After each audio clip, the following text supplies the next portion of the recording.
मध्य प्रदेश के इन कर्मठ अधिकारियों की मैं प्रशंसा इस बात के लिए करूंगा कि चाइनीज मंजे से लोगों की मौतें हो रही हैं, उसको रोकने के लिए छापेमारी कर रहे हैं। इन अधिकारियों से मेरी कोई शिकायत नहीं है।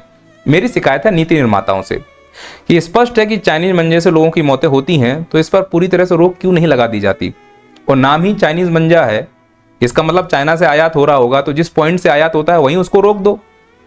पर आयात करने वाली कंपनी से तुमने चंदा लिया हुआ है, वहां तुम उसे रोकोगे नहीं। वो अगर भारत में बन रहा है तो जो कंपनियां बना रही उनसे भी तुमने चंदा लिया होगा, उनको भी नहीं रोकोगे। तो आयात भी हो गया, बन भी गया, दुकानदारों के पास आया, ये बेचारे गरीब ना तुम्हें चंदा दे पाते हैं ना टैक्स दे पाते हैं, तो ऐसे ही अधिकारियों को भेजकर उनको परेशान करो।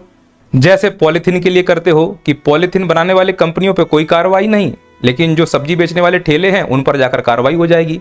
और चाइनीज मंजा को लेकर मेरा एक सवाल और है। माननीय प्रधानमंत्री जी खुद इतनी बड़ी बड़ी पतंगें उड़ा रहे हैं, हालांकि इसमें हनुमान जी को उड़ा रहे हैं, मैं इसका घोर विरोध करता हूं, पर चूंकि ये साक्षात भगवान है तो एक भगवान दूसरे भगवान को उड़ा सकता है, ये भगवान की आपस की बात है, इसलिए मैं कुछ नहीं कह रहा हूं। पर इतनी बड़ी बड़ी पतंगें उड़ाने के लिए मजबूत धागा चाहिए कि नहीं चाहिए, तो उस मजबूत धागे की सप्लाई होगी कि नहीं होगी, या तो तुम खुद इस प्रकार का ड्रामा मत करो। और इतनी बड़ी पतंग के लिए मजबूत धागा होगा तो बाजार में बिकेगा, और ये मजबूत धागे अगर किसी गर्दन में आ जाए तो उसका मरना तो तय है ना। तो शुरुआत तो आप ही ने की है, वो कार्रवाई भी आप करवा रहे हो, तो इस हिसाब सबसे पहले तुम्हारे ऊपर कार्रवाई होनी चाहिए। अरे देश को तुमने सर्कस बना दिया है, और हम भारतवासियों को समझा है बंदर।